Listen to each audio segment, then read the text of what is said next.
bahwa kali ini pembahasan yang akan diangkat dalam kajian fikih ikhtilaf tentang hukum foto dan gambar. Untuk itu saya ingin ingatkan kembali tentang kaidah fikih ikhtilaf yang menjadi inti pembahasan kita. Ingat baik-baik, metode kita dalam membahas ini kita coba sekomprehensif mungkin, semenyeluruh mungkin dalam bahasan dengan kaidah-kaidah membahas dari mulai akar masalah, kemudian dari situ masuk kepada inti persoalan, menghadirkan solusi lewat dalil. Dalil kemudian diperbandingkan satu dengan yang lainnya berdasarkan pernyataan para ulama.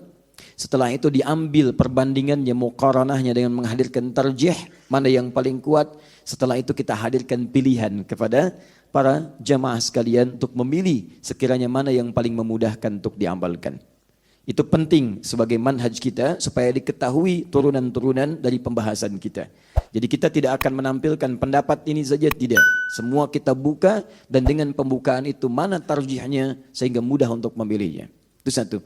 Yang kedua, ingat betul, hasil dari pembahasan fikih ikhtilaf adalah menghasilkan kualitas amalan yang sifatnya satu, bisa dilakukan dengan penuh keyakinan karena mendapati informasi dan argumentasi dalil yang dipandang kuat untuk dilaksanakan. Pernah kita bahas beberapa masalah, begitu masalah itu tuntas, bukan untuk diperdebatkan. Karena fikih ikhtilaf menghilangkan khilaf. Jadi jangan sampai Anda belajar fikih ikhtilaf, jadi menggunakan itu sebagai amunisi untuk pandai berdebat. Saya tidak mengajarkan itu. Ingat baik-baik. Jadi hasil fikih ikhtilaf adalah melahirkan informasi yang kuat dengan argumentasi yang kuat dari dalil-dalil yang valid yang Anda gunakan untuk beramal dan share dengan orang lain dalam kebaikan. Jadi kalau ada yang belajar dengan kami fikih ikhtilaf hanya menjadikan amunisi untuk pandai mendebat orang lain, saya bersaksi pada Allah saya tidak pernah mengajarkannya. Baik, untuk itu teman-teman sekalian, penting bagi kita untuk bersikap dan meluaskan wawasan sehingga bersikap lebih mulia. Dan jangan cepat merespon sesuatu sebelum kita kumpulkan informasinya secara menyeluruh. Saya berikan pelajaran yang sangat penting. Dulu awal-awal saya ke Indonesia, saya pernah disoal. Oh ini bukan dai Salafi, ini dai Muhammadiyah. Lalu bertanya orang apa bedanya Salafi dengan Muhammadiyah dengan ormas yang lain. Saya jelaskan, kalau Salafi itu manhaj. Manhaj, siapapun mengikuti, semua orang Islam mengikuti manhaj itu. Yang mengarah kepada Rasulullah SAW dengan jalur yang disebutkan oleh hadis. Sedangkan ormas itu perangkat yang bisa digunakan untuk mewujudkan apa yang diharapkan. Ada ormas A, ormas B, ormas C. Yang dengan perangkat ini menuju pada satu tujuan yang sama. Tidak diterima definisi saya. Sebagian orang menolak. Tapi masa terus berganti dan Allah menanamkan ujian yang berbeda. Begitu guru-gurunya kemudian berkumpul masuk ke dalam ormas tidak bisa bicara lagi. Karena itu bertakwalah kepada Allah. Jangan menyoal siapapun tanpa pengetahuan yang baik. Dan inilah inti pelajaran kita. Jelas sampai sini? Baik. Bismillahirrahmanirrahim. Kita mulai pembahasan kita. Saya akan coba urutkan dulu struktur pembahasan ya. Supaya saat kita bisa menyimpulkan di akhir kesimpulan berdasarkan keterangan para ulama, kesimpulan kita sudah maksimal untuk didapatkan. Insya Allah hari ini saya juga bawakan kitab. Dan setiap pertemuan saya akan bawakan kitab untuk mengenalkan satu-satu apa yang kiranya referensi terbaik yang bisa jadi patokan bacaan kita. Yang saya bawa insya Allah sebagian besarnya adalah hal yang sangat simpel untuk dipahami. Tapi dalilnya cukup kuat dan terstruktur pembahasannya. Ya insya Allah ini saya bawakan salah satu kitabnya Rawa'i'ul Bayan fi Tafsiri Ayatil Ahkam. Disingkat Tafsir Ayat Ahkam. Karangan Syekh Muhammad Ali As-Sabuni. Ya ini Masya Allah seorang yang sangat mulia, seorang yang penuh dengan ilmu dan insya Allah bukunya sangat bermanfaat untuk kita. Ini saya bawakan aslinya masih berbahasa Arab, tapi ada terjemahan dalam bahasa Indonesia. Baik saya urutkan dulu, ada yang belum dituliskan di sini dalam struktur awalnya, mengapa kemudian ada hukum-hukum ramai dibincangkan tentang foto dan turunan-turunannya. Saya tuliskan dulu kisahnya supaya Anda paham struktur pembahasannya. Satu, kita ambil di Quran dulu. Quran, ini asal mulanya. Surah ke-71, surah Nuh. Kemudian kita turunkan misalnya ayat ke-23-nya. Setelah itu, kita sambungkan dengan cepat, teman-teman sekalian, ke bawah lagi. Kita ambil turunannya Quran surah Sabah surah 34 ayat 13. Kemudian kita langsung saja ke zaman Nabi SAW. Turunkan sini. Ambil Quran surah 53 An-Najm ayat 19 sampai dengan ayat 20. Ini akan jadi awal perbincangan bahasan kita. Dari sini kemudian muncullah hal-hal terkait turunan dari sini tentang masalah foto dan turunannya, gambar dan turunan-turunannya. Turunan itu bisa mengarah kepada patung misalnya dan seterusnya. Atau asalnya bisa dari sini, bisa turun ke sini. Dari sini nanti kita akan turunkan hadis-hadis Nabi SAW dan kita akan bacakan pada sebagian turunan dalil yang disebutkan oleh ulama kita pada pembahasan yang dimaksudkan. Baru nanti di akhir kita simpulkan hukumnya. Baik, karena waktu kita terbatas, kita mulai bahasan kita. Bismillahirrahmanirrahim.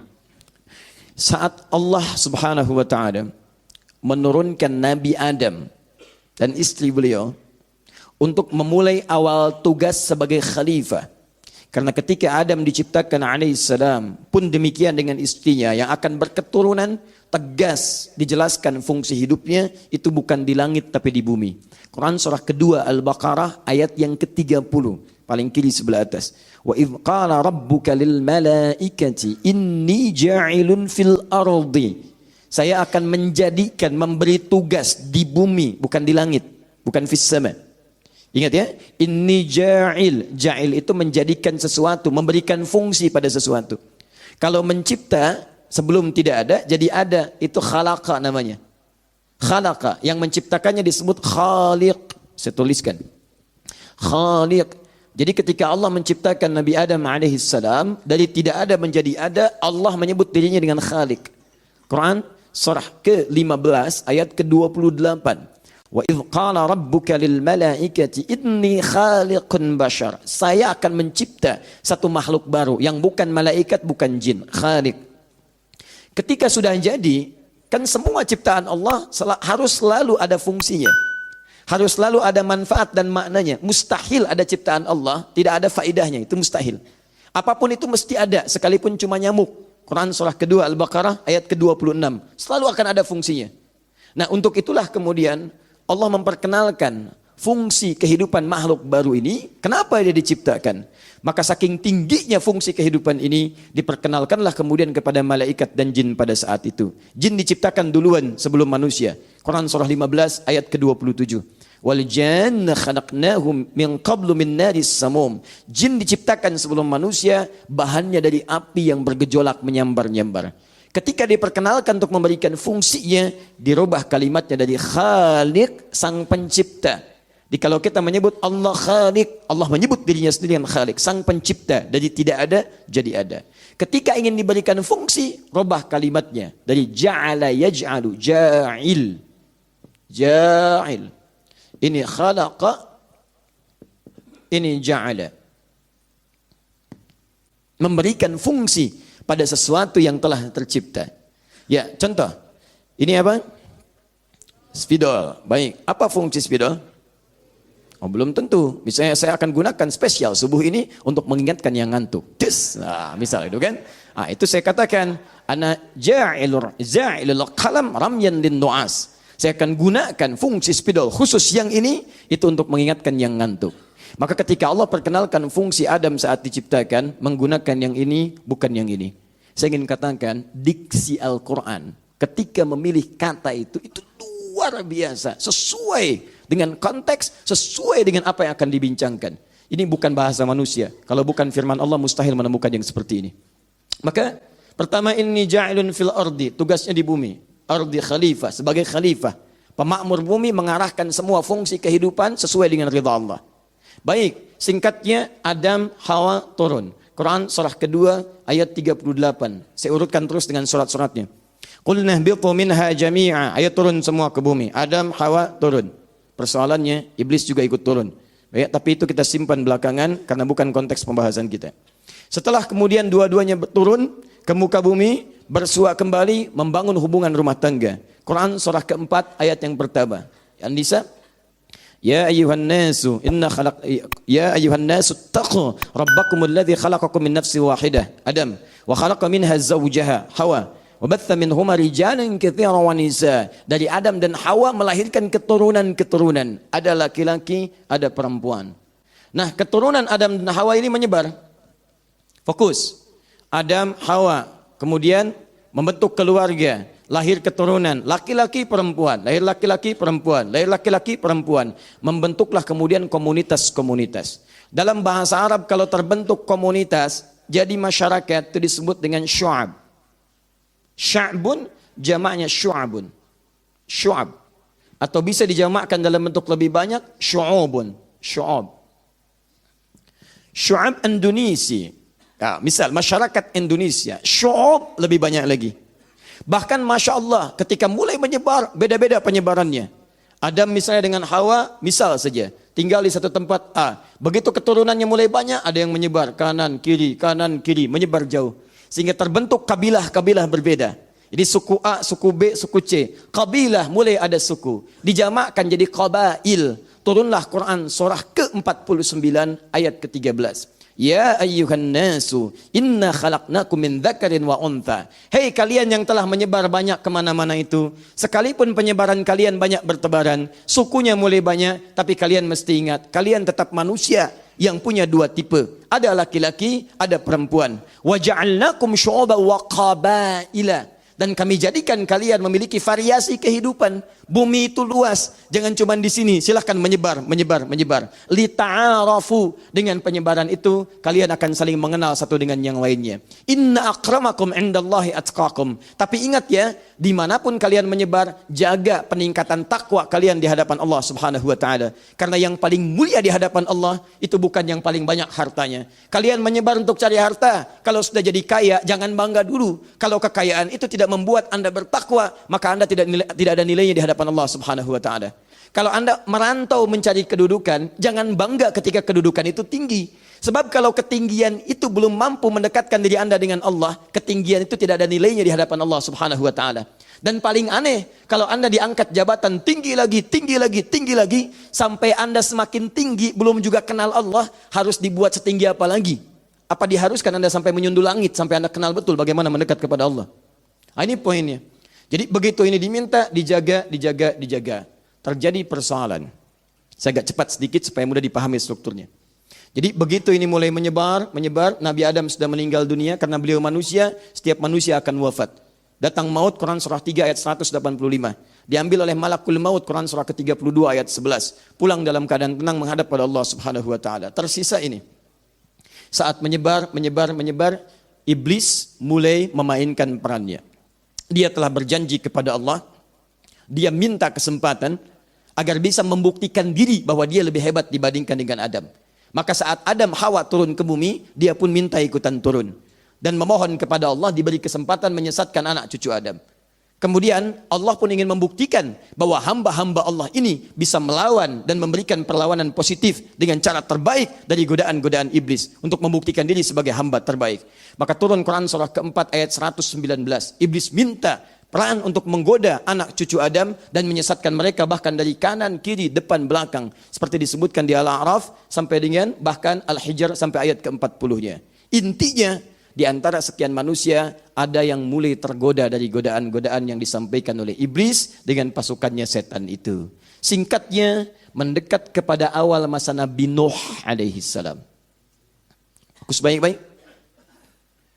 Sekitar 6 generasi dari Nabi Adam alaihi salam. Nuh alaihi salam bin Mikhlail, bin Matusyala, bin Kinan, bin Anwas, bin Thith, bin Adam alaihi salam. Satu generasinya itu bisa ribuan tahun. Karena Nabi Nuh sendiri itu berdakwah 950 tahun. Fokus baik-baik. Begitu mendekat ke masa Nabi Nuh alaihissalam, masih ada orang-orang saleh yang kemudian membimbing masyarakat untuk dekat kepada Allah. Persoalannya, ada yang dikenal dengan 5 orang saleh. Disebutkan di Quran surah 71 ayat 23. Satu pertama namanya Wadda. Yang kedua namanya Suwa. Yang ketiga namanya Yaghuth. Yang keempat namanya Ya'uq. Yang kelima namanya Nasra.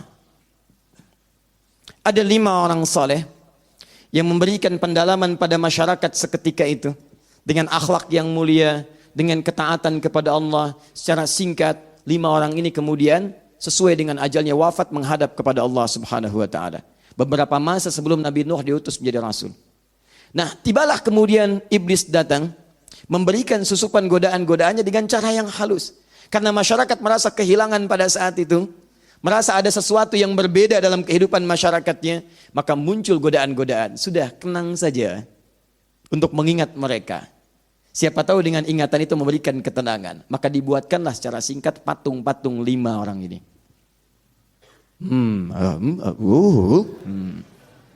Ini asalnya. Fokus.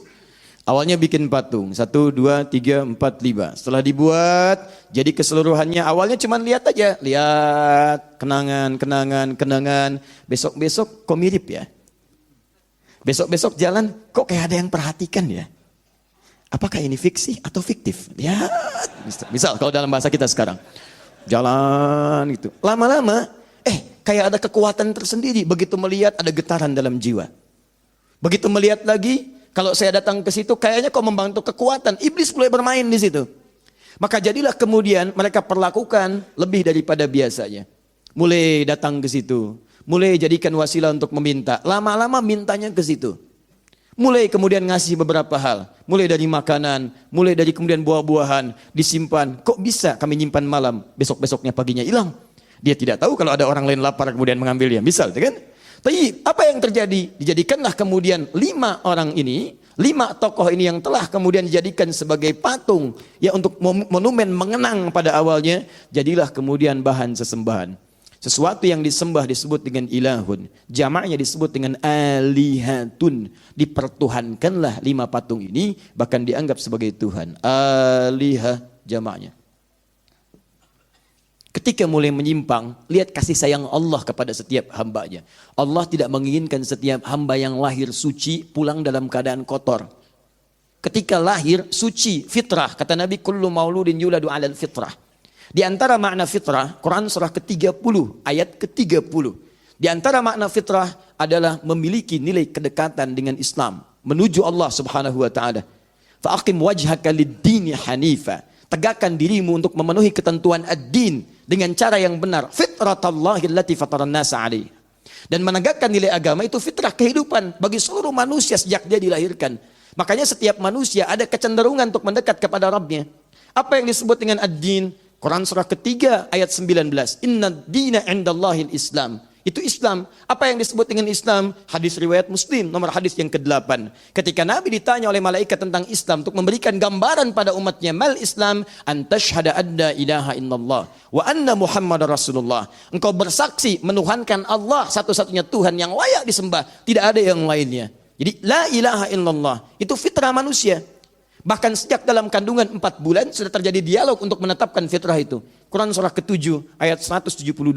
Wa idh akhadha rabbuka min bani Adam min zuhurihim dzurriyyatahum wa asyhadahum ala anfusihim alastu bi rabbikum qalu bala syahidna. Syahidna, kami bersyahadat. Asyhadu an la ilaha illallah. Dalam kandungan syahidna. Makanya ketika lahir fitrah dan sifat kasih sayang Allah yang dalam lebih dari semua jenis kasih sayang yang terdapat di seluruh semesta ini. Allah tidak menginginkan seorang hamba lahir fitrah suci kembali dalam keadaan kotor. Karena itulah ditugaskan dari kalangan makhluk manusia ini seseorang yang ditunjuk langsung oleh Allah Subhanahu wa taala, dipilih dengan kriteria tertentu untuk mengingatkan, mendidik, mengembalikan dan membimbing manusia yang mulai menyimpang sehingga kembali kepada fitrahnya. Baik, ketika diberikan risalah, tugas, risalah, message. Nah, orang yang diberi risalah disebut dengan rasul. Kemudian dipilih untuk diberi tugas disebut dengan istofa namanya. Istofa yastofi. Kalau dipilih biasa disebut dengan ikhtara. Ikhtara orangnya mukhtar. Mukhtar orang yang terpilih. Terpilih apa? Terpilih secara umum. Bisa dipilih oleh pasangannya, bisa dipilih dalam keadaan tertentu. Tapi kalau dipilih untuk diberikan tugas tertentu yang mulia, itu disebut dengan istofa yastofi. Orangnya disebut dengan Mustafa. Quran surah ketiga Ali Imran dari ayat ke-33-nya, paling kiri sebelah atas. Innallaha astafa Adam wa Nuha wa ala Ibrahim wa ala Imran 'alal alamin. Kalimatnya menggunakan istafa. Sungguh Allah telah memilih Nabi Adam, dipilih oleh Allah sebagai manusia pertama, diberi tugas turun ke bumi. Wa Nuha, setelah Adam itu Nuh alaihissalam. Ditugaskanlah Nabi Nuh alaihissalam untuk meluruskan kembali hal-hal penyimpangan yang tadi telah dimulai dengan 5 patung yang dipertuhankan ini. Jelas sampai sini? Maka Nuh turun, kemudian mulai berdakwah. Ketika berdakwah itulah kemudian mereka mengatakan, lihat dengan kalimat mereka. Quran surah 71 ayat 23. Ketika Nuh berdakwah, sudah muncul tokoh-tokoh penyembahannya. Dan umumnya tokoh ini, ketika mulai mereka tampil, itu mereka sadar bahwa apa yang mereka kerjakan salah. Cuman kadang-kadang tidak ingin kehilangan ketokohan yang telah melekat pada diri mereka. Atau kadang-kadang tidak ingin kehilangan materi yang telah kadung didapatkan dari proses yang telah mereka dapati itu. Maka mereka katakan, wala tadharunna alihatakum. Gak usah dianggap Nuh. Jangan tinggalkan Tuhan-Tuhan kalian. Mereka datang lebih dulu dibandingkan dengan Nuh. Wala tadharunna wadda, wala su'a, wala ya'uqa, wala yaghutha, wa ya'uqa, wa nasra. Tuhan kita ada 5. Jangan dengarkan apa yang Nuh katakan. Kalau yang dia katakan baik, tentu sudah ada kebaikan itu dari orang-orang sebelum kita. Tayyib, maka disebutkan ini panduan kita, 5 ini. Singkatnya Nabi Nuh berdakwah 950 tahun, tidak ada yang kemudian kepada beliau beriman kecuali sedikit, tapi tidak lelah beliau kemudian dalam berdakwah. Singkatnya, tibalah masanya, kemudian Allah menurunkan kepada mereka pelajaran, supaya dengan itu menjadikan kesan bagi generasi setelahnya.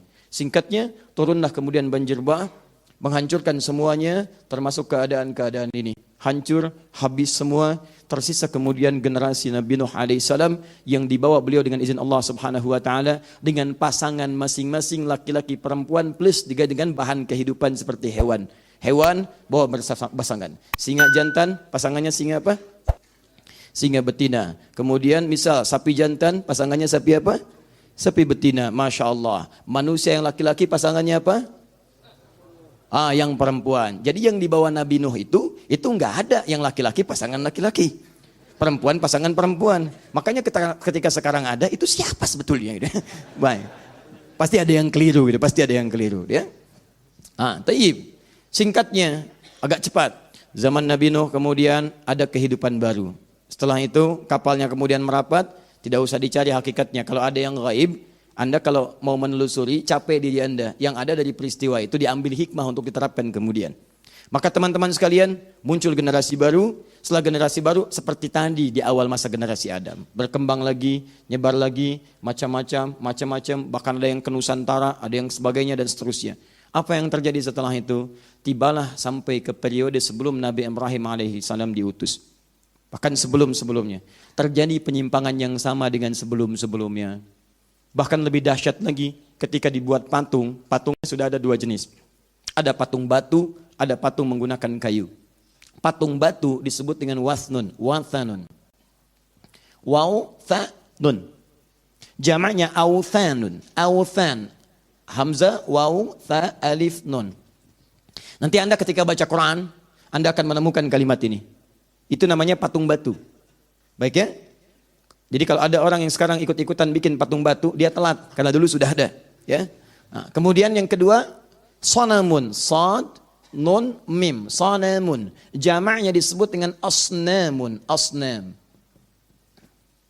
Fokus. Dibuat. Singkatnya, saya langsung masuk ke fase Nabi Ibrahim alaihissalam. Begitu zaman Nabi Ibrahim, disaksikan bahkan orang terdekat beliau itu tokoh pembuatnya. Masyarakatnya kemudian sudah menyembah apa yang dibuat. Nabi Ibrahim bingung. Kok bisa bapak saya yang bikin, mereka yang menuhankan? Kan ini bikinan bapak saya yang bikin. Ya, tak-tik-tuk, jadi simpen, disembah-sembah. Kok bisa? Bapak saya yang bikin dengan tangannya, yang dibikin gak bisa ngapa-ngapain. Bahkan bapak saya yang buatnya, bicara tidak bisa, makan tidak bisa, ditanya tidak menjawab, dipukul tidak membalas. Apa yang aneh? Akhirnya beliau kemudian memberikan pelajaran kepada masyarakatnya. Begitu mereka meninggalkan tempat ibadahnya, datang kemudian ke situ. Kisahnya banyak dalam Al-Quran, tersebar luas. Silahkan Anda kemudian pelajari kembali. Ada di surat Maryam, ada di Al-Anbiya dan seterusnya. Teman-teman datang bawa kapak sebelum jadi minyak angin. Ya. Kemudian, di bawah itu dihancurkan kemudian. Yang kecil-kecilnya, tok, habis. sisakan yang besarnya. Dikaitkan kemudian kapaknya pada leher yang besarnya. Begitu datang semuanya, mulai murka kemudian rajanya. Siapa yang berbuat pada yang seperti ini? Mereka mengatakan, innahu fatan yuqalu Ibrahim. Barangkali ada pemuda yang selalu sinis dengan kita, namanya Ibrahim. Begitu Ibrahim dipanggil, inilah pelajaran terbesar yang diberikan oleh beliau. Begitu ditanya, apakah kamu yang menghancurkan patung ini Ibrahim? Kata Ibrahim, tanyakan aja pada yang gede, kan dia yang ada kalungan kapaknya.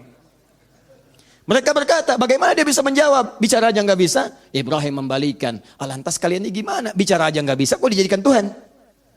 Dia nggak bisa memberi manfaat, tidak bisa mendatangkan madarat, dan kalian membuatnya. Kenapa kalian harus pertuhankan? Di situ cara berpikir yang sangat logis. Kadang-kadang Al-Quran mengajak kita berpikir dengan dalam. Jadi kalau Anda ingin menyikapi sesuatu, Anda bisa bandingkan dengan cara analogi berpikir yang sehat. Ini gambaran dari Quran. Ada orang-orang yang sering menghadirkan logika yang kadang-kadang bisa dibantah dengan logika yang lainnya. Jelas ya? Nah itu bisa memahamkan. Nah akhirnya apa yang terjadi? Marah, kita sudah paham kisahnya. Ini sempat dibakar, tapi kemudian juga ditolong oleh Allah Subhanahu Wa Taala. Kalau Anda konsisten dalam dakwah, sekalipun terbakar keadaan diri Anda, banyak hal persoalan dalam hidup Anda hilang dibakar musuh sekitarannya, tapi itu semua ternyata kalau dibaca dengan iman adalah kumpulan pahala-pahala yang mempercepat langkah Anda ke surga. Jika air mata Anda banyak mengalir untuk menangisi satu ujian dalam kehidupan, biarkan dia terus mengalir sampai kering. Sehingga satu saat ketika Anda mendapatkan ujian lagi, tidak ada air mata lagi yang mengalir karena Anda sudah siap menghadapinya. Bikin status.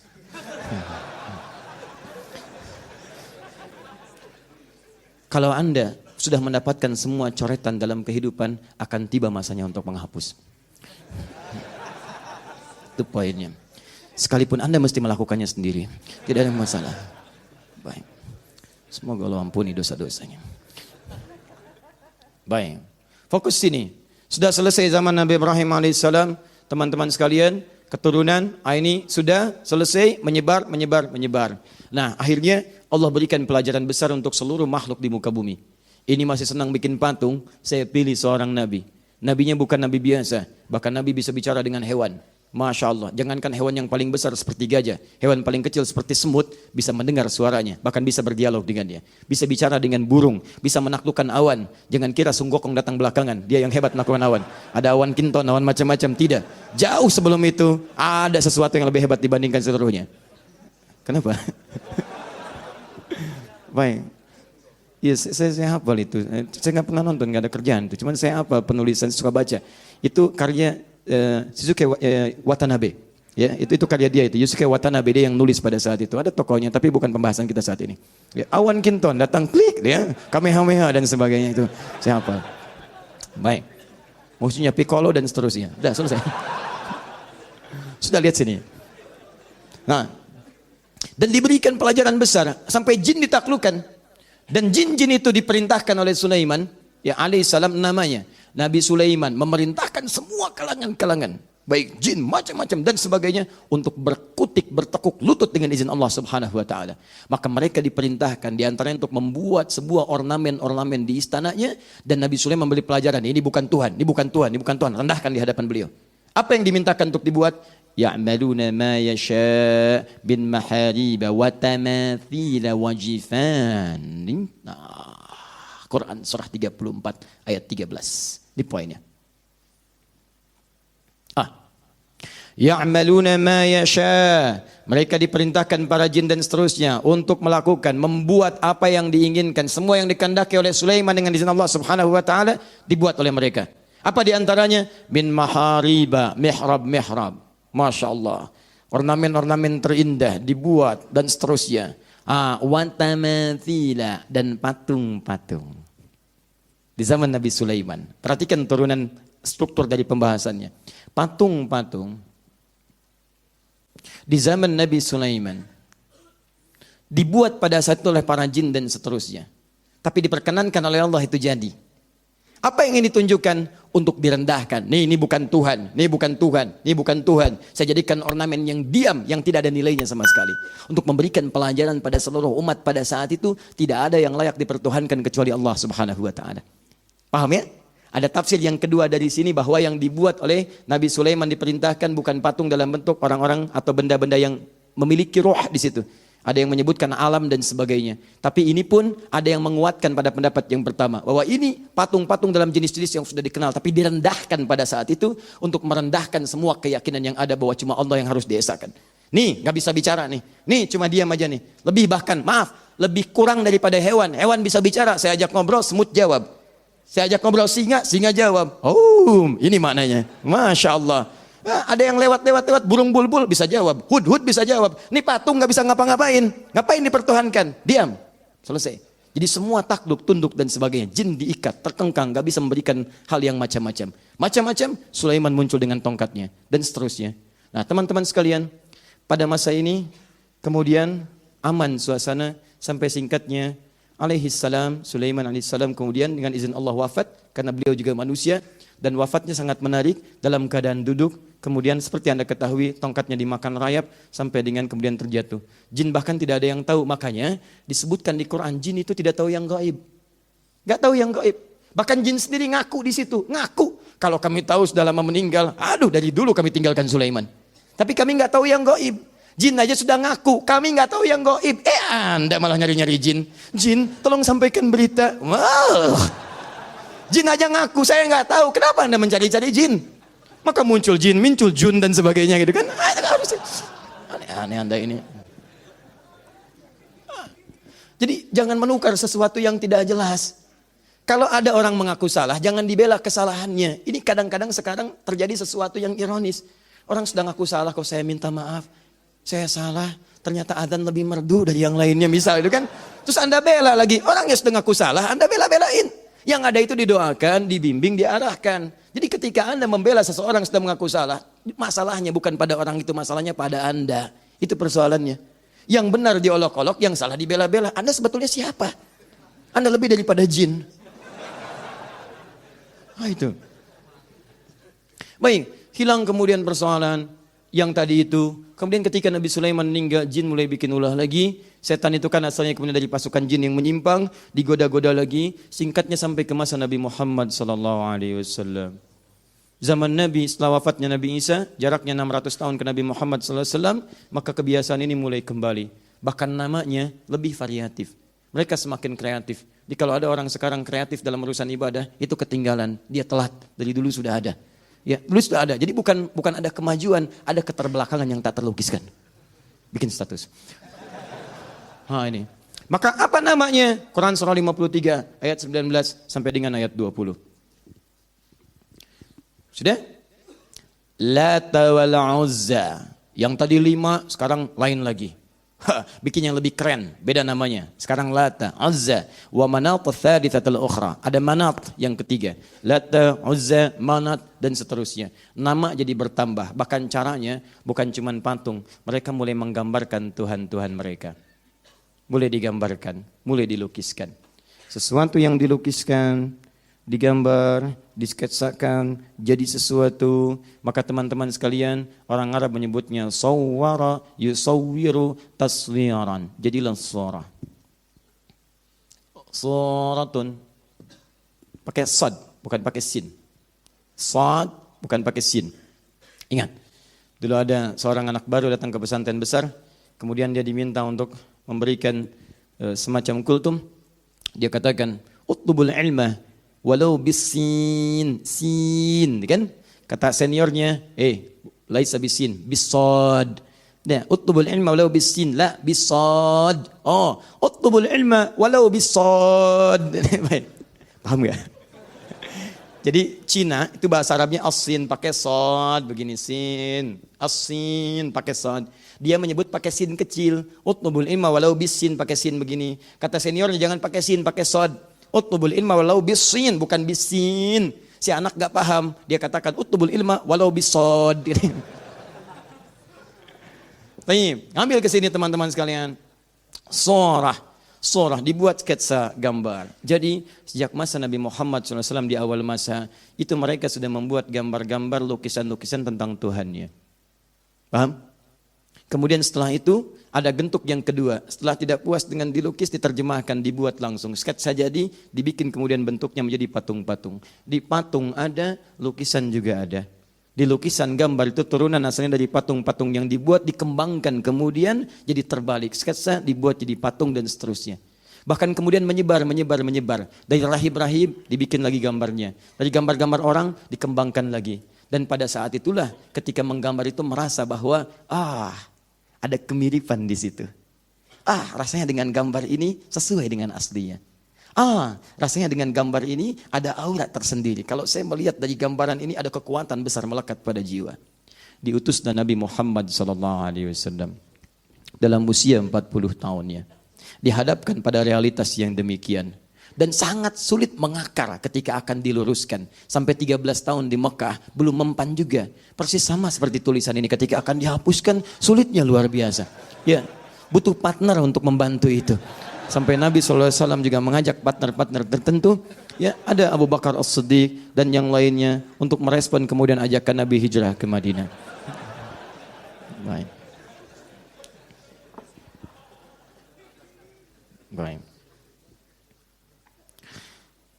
Teman-teman sekalian, banyak terjadi ketika hijrah ke Madinah, dicarikan kendaraan yang sesuai. Tapi kendaraan ini bisa dilalui dengan tapak-tapak yang bagus. Ada bimbingan. Luas, tidak ada kemacetan, tidak ada gangguan. Berbeda dengan zaman sekarang. Kadang-kadang kita parkir sesuatu, menghalangi orang lewat. Karena itu penting dibacakan informasi ini. Pemilik Expander RB4 D1653 4 Romawi di depan pintu masuk Abai. Ya. Mohon disesuaikan. Ini Expander, Outlander, Expander. Sebab tulisannya Expander. Ya. Baik. Setahu saya tidak begini. Ya. Baik, sama dengan orang Sunda katanya F dibaca P. Ya. Itu tidak tepat, itu fitnah itu.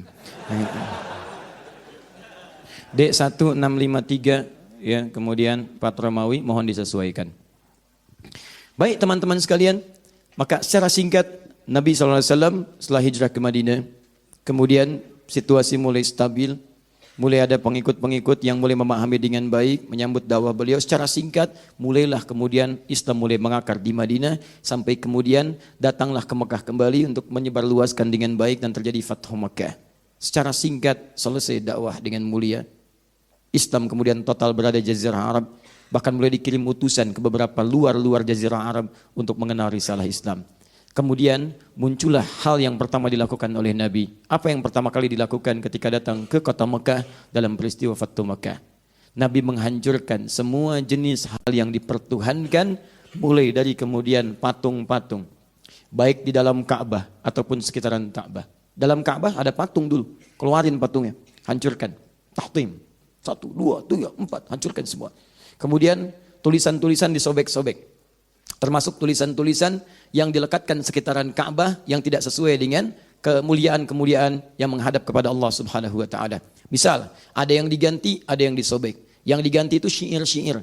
Karena dulu orang jahiliyah punya kebiasaan, mereka kumpul di setiap akhir pekan di pusat-pusat hiburan namanya aswaq, suq Dumatul Jandal, suq Uqad dan sebagainya. Puncaknya di dekat sekitaran Ka'bah. Itu pertandingan paling tinggi di situ kompetisinya. Jabal Qubais yang sekarang jadi Istana Raja. Itu mereka untuk menentukan penyair yang terhebat, pujangga paling bagus itu akan tanding di situ. Ya, mereka datang, ada Imrul Qais, ya itu Amir Syu'ara, itu pimpinan pujangganya, pangeran pujangganya. Ada Al-Khutai'ah, ada Nabi Adhibiyani, mereka pada di situ tampil. Imrul Qais dengan andalannya menggunakan rumus tawil. Tawilun lahu dunal bukhari fadailu, fa'ulun mafailu, kifa nabki min dzikri habibin wa manzili, bisaqtili wa baina dakhuli fahaumali, dan yang lainnya. Yang paling bagus nanti qasidahnya. Qasidah itu adalah kumpulan dari bait syair yang berjumlah 7 bait. Kalau sudah 7, nanti digabungkan jadi 1, disebut dengan qasidah. Diturunkan semuanya, dituliskan dengan tinta emas. Nah, tulisan tinta emas ini ditempelkan di dinding Ka'bah pada saat itu. Untuk mengenalkan, ini loh yang paling bagus syairnya. Sedangkan rahib yang paling hebat, jimat-jimat yang ditempel. Gambar-gambar poster-poster ketuhanannya, yaitu yang patung-patung tadi. Plus patung di dalamnya. Nah, tiba masa Islam dihancurkan patung-patung, syair-syair tadi diganti, tulisannya tetap dengan tinta emas, tapi diganti dengan ayat Al-Quran, yang sekarang dikenal dengan kain kiswah Ka'bah. Jelas ya? Maka dihancurkan oleh Nabi, habis semuanya, cuman masyarakat ada sebagian belum mengetahui Apakah yang dilarang ini hanya patung-patung dan lukisan-lukisan ketuhanan saja, atau gambar-gambar yang lainnya kemudian tidak dilarang? Terjadilah beberapa peristiwa. Sebagian masih ada yang melukis, tapi bukan patung-patung. Ada yang lukis hewan, ada yang lukis manusia, ada yang macam-macam. Sampai kemudian di antara sekian lukisan itu ada yang jadi gorden bergambar. Nabi berumah tangga dengan Sayyidah Aisyah. Begitu beliau akan menutup gordennya, tiba-tiba Nabi melihat itu. Maka kemudian Nabi SAW meluruskan keadaan itu. Nabi mengatakan dengan kalimat yang nanti kita akan bacakan hadis-hadisnya. Ya Aisyah, kalau dalam bahasa kita, Allah murka dengan keadaan itu. Saya tidak suka dengan demikian. Kalau dalam bahasa kita. Maka Aisyah seketika menyobek-nyobek itu, tapi menariknya, beliau bukan membuangnya. Beliau jadikan sebagai bantalan. Kain bantalan yang direndahkan dengan itu, bisa ditiduri, bisa diduduki, dan sebagainya. Dan Nabi ternyata tidak melarangnya. Nah, dari situ semua kita akan perhatikan ada kalimat Nabi melaknat orang-orang yang masih senang menggambar dan melukis. Ada kondisi tertentu Nabi membiarkan. Disitulah kemudian menjadi ikhtilaf dari kalangan para ulama. Mana yang boleh, mana yang tidak boleh. Termasuk perkembangan sampai dengan foto kekinian. Apakah itu haram ataukah itu kemudian halal. Itu yang coba kita akan bacakan hadis-hadisnya. Begitu ciklik. Apa hukumnya tuh? Pengajian haram. Pengajian haram karena ada fotonya misalkan. Apakah seperti itu atau tidak? Baik. Awas karena ini penting. Jangan sampai terjadi. Ibu siap-siap ya Bu ya. Ibu akan diambil fotonya untuk paspor. Begitu mau dipoto, jangan lakukan. Kenapa? Haram. Itu kita lihat ya. Apakah seperti itu atau bukan? Bismillahirrahmanirrahim. Sekarang kita masuk ke hukumnya. Maaf, paham ini sampai sini? Baik, alhamdulillah. Saya ingin Anda mengerti dulu strukturnya pembahasan dari awal sehingga mengetahui kemudian jalan pembahasan kita. Jangan ujuk-ujuk langsung kesimpulan. Begitu Anda menerima kesimpulan begitu aja, Anda nggak akan paham dalam prakteknya dan terjadi inkonsistensi nanti. Sekali ini haram, besok jadi halal. Kan? Begitu butuh halal, nggak butuh jadi haram lagi. Kan repot gitu kan? Mau pernikahan, kirim fotonya dong. Aduh, itu haram. Tapi kan ini darurat. Baiklah, halal kali ini aja. Nggak bisa. Bismillahirrahmanirrahim. Mari kita mulai. Saya mulai ke kitab ya, supaya nanti kita bisa menguatkan argumentasi sekaligus menepis dugaan. Oh itu pendapat pribadi, tidak. Ini adalah keterangan para ulama yang dilangkum dalam kitab. Dan masalah ini sudah selesai, cuman kita butuh untuk menguatkan kembali. Ma huwa hukmut tamathil was-suwar fi syari'atil islamiyah? Apa hakikat hukum daripada patung-patung dan gambar-gambar dalam syariat Islam? Sekarang kita tampilkan dulu teman-teman sekalian dalil-dalil yang melarang itu. Dalam konteks apa kemudian dilarang? Pertama, ada di kalangan para ulama nanti yang berpendapat keharaman mutlak. Saya tuliskan pendapat para ulama, haram mutlak. Ini yang berhati-hati. Haram mutlak. Ini periode dulu ya. Jadi apapun jenisnya, mau gambar apapun, sepanjang dari yang bernyawa, ada rohnya, bernyawa. Ingat, pembahasan kita ini pada gambar yang bernyawa, bukan selain ini. Jadi kalau Anda gambar misalnya pohon-pohon, kan, air, pemandangan, kan, itu nggak ada masalah. Itu sepakat semua ulama, itu nggak ada masalah. Yang jadi persoalan gambar-gambar dari yang bernyawa, manusia, hewan, ya dan seterusnya. Nafas dengan ini. Itu pendapat pertama mengatakan ini haram mutlak. Apa dalilnya? Kalau melukis ingat saya katakan nih mulai dari pendapat ulama dahulu ya, yang konvensional, yang terdahulu, yang belum ada pada masa itu fotografi, ingat, yang belum ada pada masa itu handphone, yang belum ada pada itu kebutuhan KTP, paspor dan sebagainya. Jadi mereka memandang ini haram mutlak, nggak boleh orang gambar-gambar sesuatu. Ya, apa kemudian dalil-dalilnya? Pertama, mari kita turunkan. An-Nassul Awwal, dalil yang pertama, ma rawahul Bukhari wa Muslim an Aisyah radhiyallahu taala anha an Rasulillah sallallahu alaihi wasallam annahu qala. Diriwayatkan oleh Al-Bukhari dan Muslim, sahih keduanya. Dari Sayyidah Aisyah, semoga Allah meridai kepada beliau, dari Nabi sallallahu alaihi wasallam bersabda, "Ashaddun nasi 'adzaban yaumal qiyamati alladhina yudahiuna bi khalqillah." Awas, orang-orang yang paling keras siksaannya, asyadd, paling keras siksaan dia. Jadi kalau ada orang yang disiksa di neraka misalnya, mohon maaf, ini dipukulnya pakai tempat tisu, yang ini lebih keras lagi, pakai batu sekalian. Tegik, kan? Ada orang yang cuma dicelupkan ke neraka, cuma itu bukan cuma biasa, ya, cuma dengan segala sakit di dalamnya. Quran surah keempat ayat 56. Begitu dicelupkan hancur semuanya. Celupkan. Ini lebih keras lagi. Tarik sekencang-kencangnya, celupin. Gitu kan. Naikin lagi. Nah, itu ya. Paling keras. Siapa dia? Lihat alladzina yudahiuna bi khalqillah, yaitu orang yang mencoba-coba memirip-miripkan penciptaan Allah Subhanahu wa taala. Sehingga dengan itu terkesan seakan ingin menyaingi ciptaan Allah. Yudahin, kalimatnya yudahiu, bukan yushabihu lagi. Jadi bukan tasyabuh lagi, tapi mudahat. Mudahat.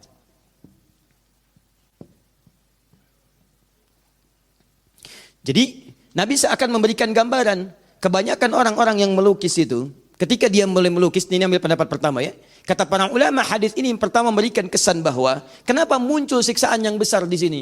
Karena kecenderungan orang ketika membuat sesuatu yang bernyawa itu ingin membuat semirip mungkin. Lukis ingin melihat wajahnya. Begitu jadi, oh mirip ya. Ada kekaguman di dalamnya. Ini yang paling berbahaya. Ketika muncul kekaguman pada sesuatu yang dibuatkan pada hal yang bernyawa, ini persoalannya bukan sekedar fikih, tapi ada nilai akidah di situ yang terkotori. Akidah mulai bahaya.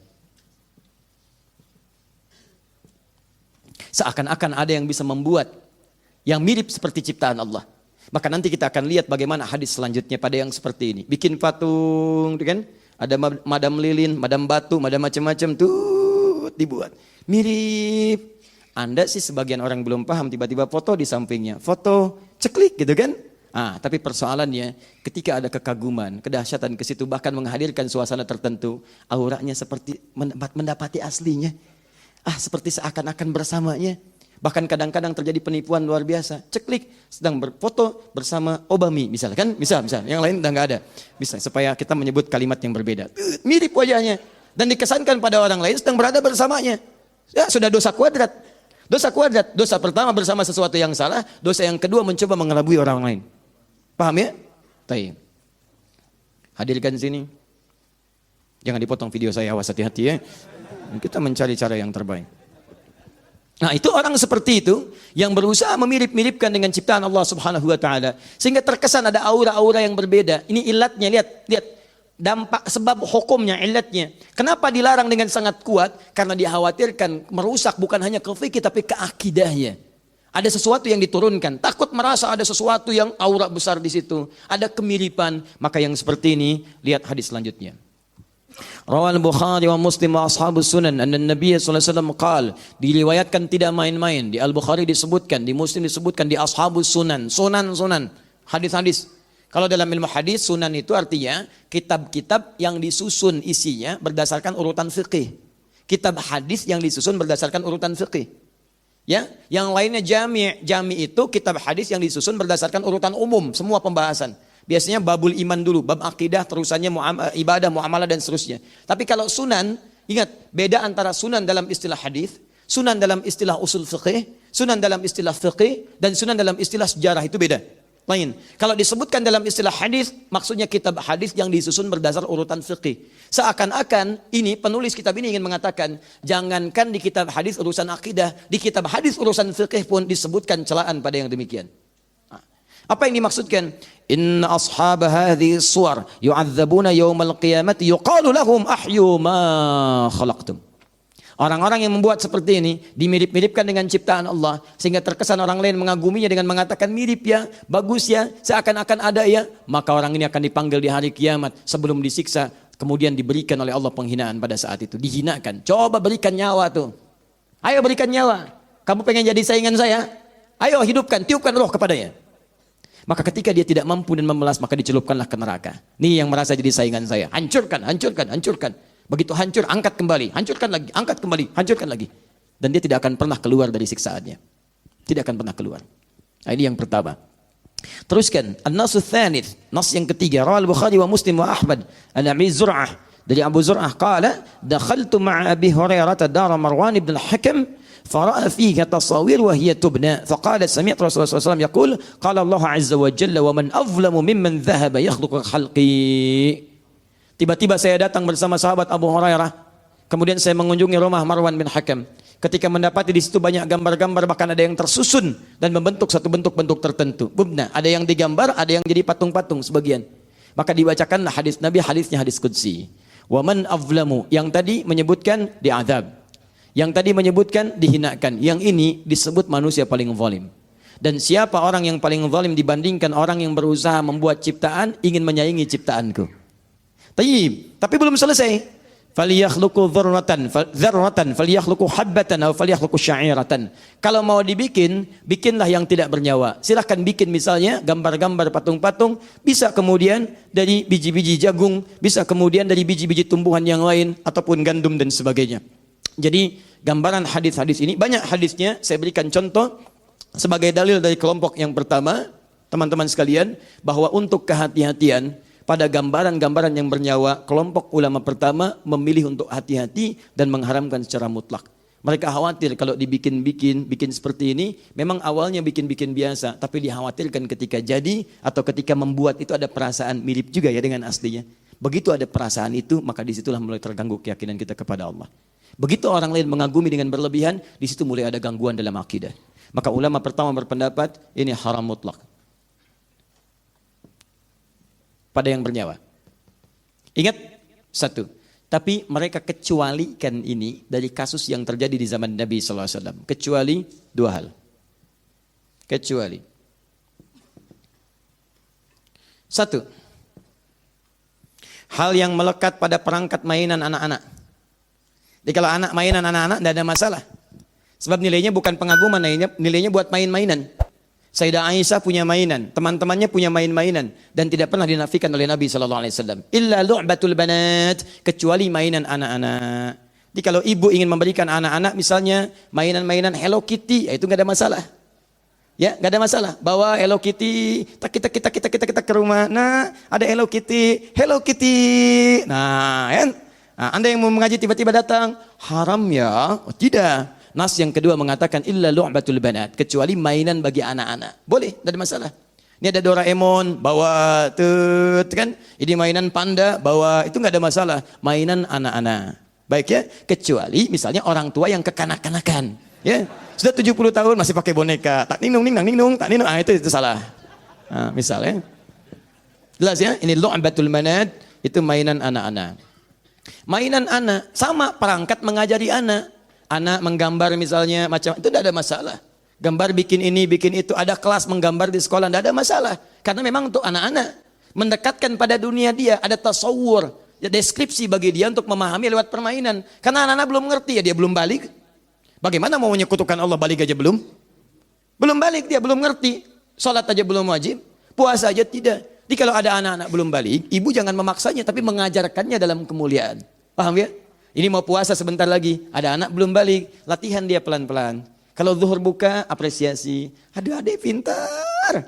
Ayah dulu nggak seperti adek. Adek zuhur, ayah dulu jam 10 bukanya.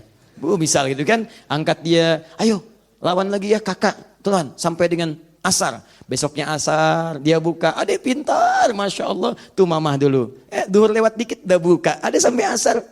Besoknya maghrib jam 6, dia setengah 6 udah minta buka. Setengah 6, nggak apa-apa biar buka. Gak apa-apa, apresiasi lagi, dorong lagi. Dek, besok setengah jam lagi ya, karena dia belum balik. Belum waktunya sampai pada keadaan dia. Metabolisme tubuhnya masih menyesuaikan. Jangan dipaksa. Dek, berjuang, setengah jam lagi. Ah, Anda ketemu orang tua yang keterlaluan. Orang udah lapar, dorong-dorong. Ya. Ayo dek, berjuang. Luar biasa. Ini satu ini. Yang kedua, pada gambaran-gambaran yang sifatnya direndahkan. Ya, muhannidah. Direndahkan itu tidak dianggap sebagai sesuatu yang mengagumkan. Di karpet, di bantalan, tempat tiduran, macam-macam, yang diinjak, yang macam-macam, itu enggak ada masalah. Jadi kalau gambar-gambar kemudian, taruhlah kemudian misalnya ada Hello Kitty jadi karpet, ya, ada kucing gambar ini jadi karpet, jadi diinjak-injak dan sebagainya, itu sepakat ulama itu rakman bit-thaub. Rakman bit-thaub itu artinya gambar-gambar yang ditenun pada kain-kain untuk direndahkan, jadi kain lap, kain ini macam-macam, sehingga tidak ada kesan persaingan dengan ciptaan Allah Subhanahu wa taala. Di sini ulama-ulama dulu sepakat dengan keadaan demikian. Ini tidak ada persoalan. Dari sini kemudian berkembanglah, masa berkembang, keadaan mulai berkembang. Teman-teman sekalian, dulu ini cuma mainan. Sekarang ada perangkat-perangkat yang digunakan untuk proses pendidikan. Bisa, mohon maaf, patung hukumnya haram, kecuali boneka barangkali untuk anak-anak kekinian sekarang. Tapi Ustaz, saya kan sedang belajar saya kedokteran. harus belajar tentang rangka, anatomi tubuh dan sebagainya. Kadang-kadang dibuat demikian. Apa hukumnya? Pada yang demikian diambil illat maslahatnya dikembalikan ke sini. Apa fokusnya? Sepanjang yang dimaksudkan bukan bagian dari untuk menyaingi ciptaan Allah, tapi digunakan pada hal-hal esensi yang lain yang sifatnya ada maslahat atau merendahkan sesuatu sehingga berbeda dengan ciptaan Allah, maka ini dibenarkan. Maka yang fakultas kedokteran tidak ada masalah, yang di biologi gak ada masalah. Ketika ada misalnya rangka-rangka tertentu dan seterusnya dibuat untuk menunjukkan bagian-bagian dalam tubuh ataupun juga penggalian-penggalian pada hewan, itu tidak ada masalah. Sekalipun sebagian ulama masih agak hati-hati, kalau bisa bentuknya jangan sesempurna mungkin. Misal bentuk wajah hilangkan sebagiannya, tutup misalnya kan, baik, sehingga tidak menyerupai betul. Ada sebagian yang masih berhati-hati, tapi dalam konteks kekinian kan gak bisa. Kita akan pelajari bentuk hidung. Begitu ditunjuk hidungnya nggak ada. Ini kan repot. Adik-adik, sekarang kita akan mulai ya belajar tentang mengenal hewan-hewan buas. Mari kita lihat, ibu ceritakan singa. Seperti apa gambarnya bu? Haram. Nggak bisa. Karena kita ingin menjelaskan bagaimana kemudian bentuknya. Repot gitu kan kalau nggak ada. Unta. Gimana itu unta bu? Kalau mau tahu ke padang pasir aja ke sana. Oh, bisa. Kasihkan gambarnya nih begini. Itu nggak ada masalah. Guru gambar sketsa gini misalnya kan. Inilah singa. Kan? Paham ya? Baik. Yang kedua, turunan lagi misalnya. Baik, maaf di kepolisian atau di militer dan sebagainya. Dibutuhkan misalnya ahli sketsa untuk memastikan keadaan hukum. Begitu ada terjadi pencurian, dulu belum musim CCTV, bahkan sekarang masih berkembang keahlian ini. Maka datang, bagaimana saudara menurut Anda? Ciri-cirinya seperti apa? Begitu digambarkan ciri-ciri, dilukiskan begini. Apakah seperti ini? Bukan. Apakah seperti ini? Bukan. Apakah seperti ini? Mirip dikit. Apakah seperti ini? Mirip dikit. Ini mirip sekali. Oh iya, yang seperti itu. Mirip yang dimaksudkan bukan mirip ciptaan Allah, tapi untuk mirip menemukan pelaku dari unsur kejahatan. Yang ini boleh. Ayo saudara, siap. Saya lukiskan ya. Apakah seperti ini? Tidak. Apakah seperti ini? Tidak. Udah mirip seperti ini? Bukan. Kenapa bukan sama sekali? Haram pak. Masya Allah. Ini repot yang seperti ini. Jelas ya? Dia nggak ada kepastian hukum. Bagaimana Anda bisa membantu proses kepastian hukum? Polisi kesusahan, sidang nggak terjadi-jadi dan sebagainya. Begitu di persidangan ditampakkan, oh, apakah yang saudara maksud orang ini? Betul pak dia. Seperti gambar ini? Bukan pak. Kenapa menolak? Yang itu haram pak. Yang ini yang halal. Ada pencuri yang halal, ada gambar yang haram. Kan? Itu yang repot. Nah, sampai sini dipahami? Baik, jadi bagian pertama, kalau yang dimaksudkan lukisan-lukisan, melukis makhluk bernyawa. Ini kita nggak bicara tentang pemandangan, tentang pohon dan sebagainya. Maka ulama yang pertama, mereka berhati-hati mengatakan ini mutlak haram karena dikhawatirkan ada sesuatu gambaran terjadi dalam jiwa yang bisa merusak akidah. Kecuali dengan 3 turunan tadi. Ada maslahat hukum. Yang kedua, jadi sebagai mainan-mainan yang biasa. Ataupun yang ketiga, sesuatu yang melekat untuk sifat yang hal-hal yang rendah. Serbet misalnya, kemudian juga bantal yang ditiduri, kasur dan sebagainya. Sepanjang itu tidak menghadirkan hal-hal dengan sifat haram turunan. Sifat haram turunan itu misalnya, maaf, gambar-gambar yang tidak elok. Kalau itu halal dong gambar misalnya di bantal, karena tidak dimirip-miripkan. Tapi bantalnya gambar Madonna misalnya, nah, itu nggak tepat juga. Gak boleh. Hal-hal yang sifatnya melahirkan turunan hukum baru, itu yang dihilangkan. Saya ingin mimpi bisa main bola seperti Lionel Messi misalnya kan. Bikin bantal Lionel Messi. Seakan-akan tidur bersama Messi. Itu gak boleh. Haram hukumnya. Saya gak mau pakai Messi main aja kalah 3-0. Saya Ronaldo aja misalnya kan yang golin saat di puncak. Misal gitu kan. Itu gak boleh. Karena ada suasana yang hadir kemudian yang tidak dibenarkan. Jelas? Tayyib. Masuk selanjutnya. Kenapa sampai ke Ronaldo? Bismillahirrahmanirrahim. Teruskan ya. Ini kan baru masa konvensional, belum kekinian. Kita belum masuk foto. Judulnya kan foto dan gambar. Kalau gambar sifatnya lukisan, kalau sekarang ke foto. Yang haram sudah, sekarang kita teruskan. Saya bacakan dulu ya. Ini narasi teksnya. Tadi sudah saya terangkan dengan jelas narasi teksnya. Ma yuhramu minas suwar wat tamathil. Apa-apa yang haram diharamkan dari gambar-gambar dan patung-patung. Kan? Awalan at-tamathilul mujassamah. Patung-patung yang berbentuk. Kan? Idza kanat lidhi rahin min insanin aw hayawanin tuhramu bil ijma'. Jika yang dimaksudkan patung-patung itu adalah patung-patung manusia atau hewan-hewan yang tadi dengan maksud-maksud yang saya sebutkan tadi. Ya, begitu dibikin untuk kekaguman, untuk macam-macam sehingga melahirkan gambaran-gambaran yang merusak akidah, itu haram hukumnya. Haram hukumnya. Dan itu ijma ingat, semua ulama sepakat. Ulama sepakat, Nabi menyampaikan, sahabat menerima, tabi'in kemudian mengamalkan, dan ulama semua sepakat. Anda Nabi bukan, Rasul bukan, sahabat bukan, tabi'in juga bukan, ulama juga bukan. Bikin kesepakatan baru, Anda aneh. Anda aneh. Ya? Inna malaikata la tadkhulu baitan fihi kalbun wala suratun wala tamathil wala junubun. Malaikat tidak akan pernah masuk ke dalam satu rumah yang di dalamnya ada sifat-sifat, ada anjing di dalamnya, ada kemudian gambar-gambar, ada patung-patung, dan juga tidak juga bagi orang yang dalam keadaan junub dan belum dia bersuci di situ. Maka di sini ilat hukumnya, jika Anda menemukan hal demikian lebih baik kemudian Anda sesuaikan. Ya, jadikan seperti Nabi tadi. Nabi masuk ke ruangan, ada Sayyidah Aisyah, tiba-tiba yang digambar di gorden diturunkan, jadi keset, jadi bantalan, jadi apa dan sebagainya. Itu lebih selamat dibandingkan Anda pajang dan sebagainya. Menghadirkan satu saat Anda lewat, ada patung kuda misalnya kan, begitu lihat, duh, ini kuda kasihan, siang malam begitu aja, capek kayaknya, berdiri aja begini, kan? Itu aja udah candaan yang kemudian melahirkan gambaran. Mirip ya, ada patung kuda di Bekasi, kudanya warna putih, di Kemang warna hitam. Masya Allah, di Kemang warna hitam itu katanya kuda yang di Bekasi, terbang ke sana, begitu terbang kena polusi yang di sana hitam. Patung kuda satu hilang di Bekasi, karena jadi candaan di situ. Ya, kuda terbang padahal kudanya kuda patung, kuda bikinan dan sebagainya. Disitulah kadang ada kesan-kesan tersendiri yang menghadirkan seakan kekaguman yang tidak pada tempatnya. Jadi keliru di situ. Paham ya? Kemudian, thaniyan, as-suratul musawwara bil yad lidhi rahin haramun bil ittifaq. Juga ulama sepakat bahwa gambar-gambar yang memiliki roh yang tadi saya sampaikan tadi, dilukis tapi ya, bukan foto nih, ini masih lukisan. Yang dilukis sengaja. Nah ini ketika melukis itu kan tadi saya sampaikan seakan-akan ada kesan gitu. Ada kesan, kemiripan, macam-macam. Ini yang paling bahaya. Ini semua ulama sepakat itu haram hukumnya.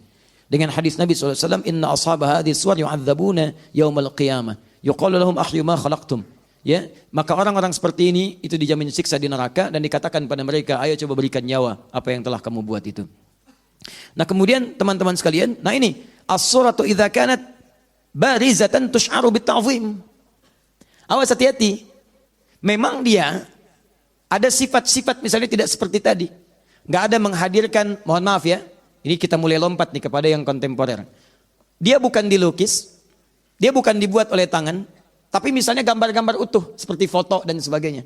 Tapi tush'aru bita'zim itu dimunculkan untuk mengesankan pengagungan sampai ke pengkultusan, itu pun nggak boleh. Saya memang nggak melukis, ini foto, fotonya kemudian ditempel. Dari tempelan itu misalnya saya pasang foto misalnya, maaf ya, si fulan, si fulana atau macam-macam, atau bahkan misalnya tokoh-tokoh dari nasional, tokoh-tokoh pemain bola, tokoh ini macam-macam saya tempelkan dan di situ ada kesan pengkultusan. Begitu dipajangkan ada kultus. Mau tidur melihat gambar ini seakan-akan adem rasanya. Ada pancaran dari pandangan matanya, pancaran dari pandang matanya. Padahal gambar cicak masuk ke situ, tertutup matanya. Nah itu kan bahaya juga di situ. Nah, jadi teman-teman sekalian, dalam kondisi ini gambar-gambar pun yang sifatnya ada pengkultusan dan sebagainya, itu para ulama mengatakan haramun. Ya, hadisnya wa mu'allaqah. Nah ini yang tadi saya sampaikan, ditempel-tempel bihaitsu yara ad-dakhil haramun aidan bila khilaf di hadis Aisyah radhiyallahu taala anha qalat kana lahu satrun fihi timthalun ta'ir wa kana ad-dakhil idza dakhala istaqbalahu faqala Rasulullah sallallahu alaihi wasallam hawwili anni hadha fa inni kullama ra'aitu dzakartu ad-dunya. Ya, begitu melihat Sayyidah Aisyah punya gambaran dari burung, begitu melihat Nabi masuk, aduh tolonglah palingkan aku dari ini. Setiap saya melihat ini kayaknya saya lebih lekat dengan dunia. Takut kehilangan misi saya sebagai Nabi SAW. Jadi begitu orang lihat ada kekaguman, ada macam-macam dan sebagainya. Bahkan gambar-gambar tertentu ada unsur pengkultusan yang ini dihindari. Paham ya? Baik. Kemudian teman-teman apa yang boleh? Ya, apa yang boleh? Yang boleh dari gambar dan patung. Ini ulama sepakat. Jadi tidak semuanya haram, ada yang boleh juga. Jangan sampai Anda ambil kesimpulan semua gambar haram semua. Tidak. Rumahnya putih, nggak ada apa-apanya gitu kan? Baik, kalau Anda ingin tempelkan silakan tempelkan yang mana, yang halal, gantungkan yang halal, simpan yang halal, yang haram Anda tinggalkan. Tayyib. Apa di antaranya? Kullu suratin aw timthalin lima laysa bidhirahin kataswiril jamadat wal anhar wal ashjar wa ma ila dzalik. Jadi silahkan Anda boleh tempelkan misalnya gambar-gambar, pertama disepakati oleh ulama. Jenis yang pertama gambar-gambar yang tidak mengandung roh secara langsung. Pohon, lukisan misalnya bunga, itu kan? Masya Allah bunga tulip, ya begitu dipasang di situ kelap-kelip, ya tulip, kemudian misalnya ada bunga mawar, ya, bunga melati, semuanya indah. Pasang macam-macam. Itu nggak ada masalah di situ. Tapi ingat, hukum yang sebelumnya berlaku. Jika gambar itu pun menghadirkan pengkultusan. Duhai bunga tulip yang tulap-tulip di malam hari dan kelihatan cahayanya, aku hadirkan di rumah ini, duhai. Berikan aku kekuatan. Masya Allah. Dengan kekuatan bunga tulip, aku akan menghukummu. Misalkan istimarah pada suami. Wah, muncul. Nah, itu pun nggak boleh.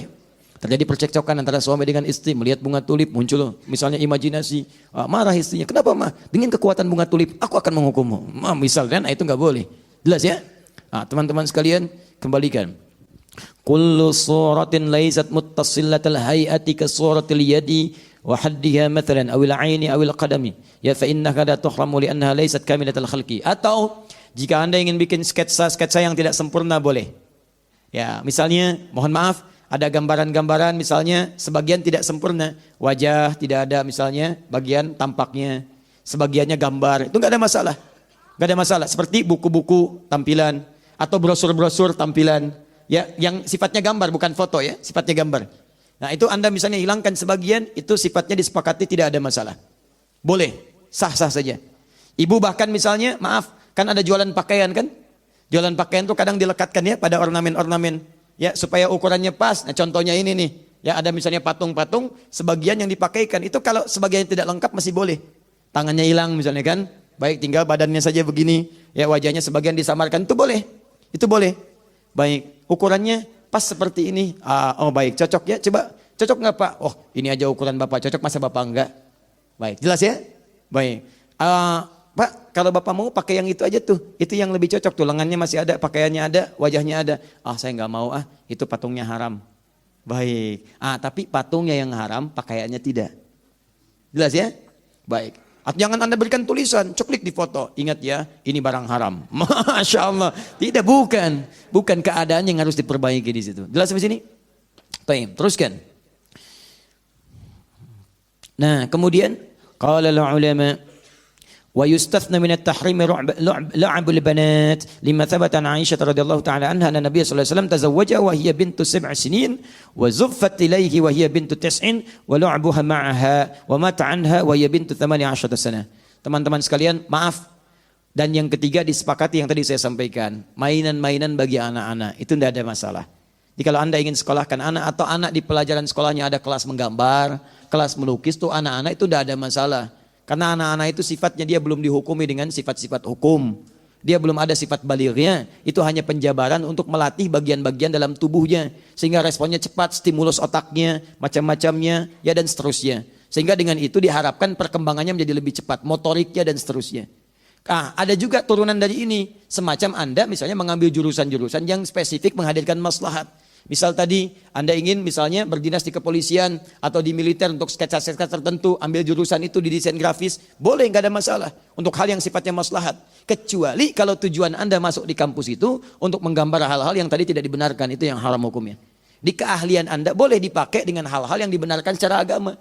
Tidak dilarang Anda masuk desain grafis, silakan aja. Dan pakai itu untuk hal-hal yang membantu agama, boleh. Silakan bikin desain, arsitektur, hal-hal yang dibenarkan, sketsa-sketsa yang bagus, hal-hal yang memberikan gambaran maslahat, itu gak ada masalah, silahkan. Sah hukumnya. Ya, jelas di sini? Terakhir, fotografi. Hukmu taswir al-fotografi. Baik, jadi fotografi itu kata-kata baru. Makanya padanannya dalam bahasa Arab tidak ditemukan. Ya, maka fotografi bahasa Arabnya fotografi. Ya, jadi kalau Anda ingin menerjemahkan sesuatu yang tidak di Arab, jangan di asal-asal, sebutkan sesuai dengan asalnya. Ya, jadi jangan direka-reka. Misal, tadi ngaji di mana? Tanya orang Arab. Min aina ant darast? Anda katakan di Kota Baru Parahyangan, katakan darastu fi Jami' Ar-Rahman Kota Baru Parahyangan. Spellingnya sama, Kota Baru Parahyangan. Jangan di Arab-Arabkan. Min aina anta? Kutuburu Parahyangan. Begitu dia datang, dia nanya pada orang lain, salah jawaban.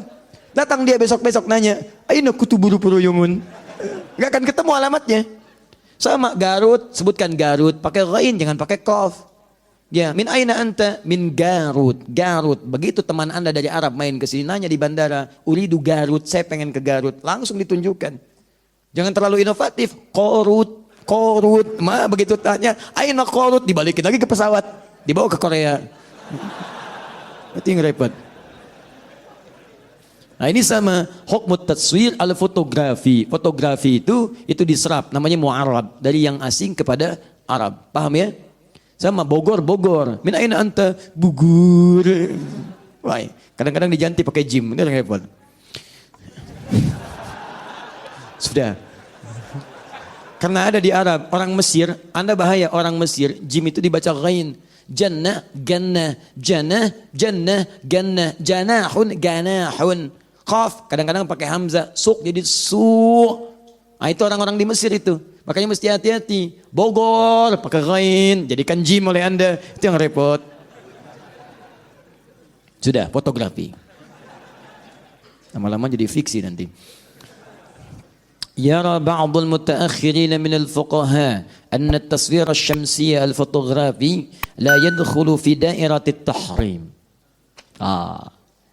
Ulama-ulama kontemporer berpendapat bahwa ada masalah kontemporer yang tidak ditemukan di masa lalu dan tidak sama hukumnya karena berbeda sifatnya. Masalah itu disebut dengan fotografi. Beda kalau yang lain tadi surah, taswir, sifatnya digambar, gambar. Dari prosesnya udah beda prosesnya. Sebab begini, ketika Anda melukis, kan ada proses diri Anda yang menggambar di situ. Kayaknya nggak mirip nih, kayaknya nggak mirip. Tuh dari perkataan aja sudah muncul kalimat di situ. Ganti lagi jadi lebih mirip, ganti lagi jadi lebih sesuai.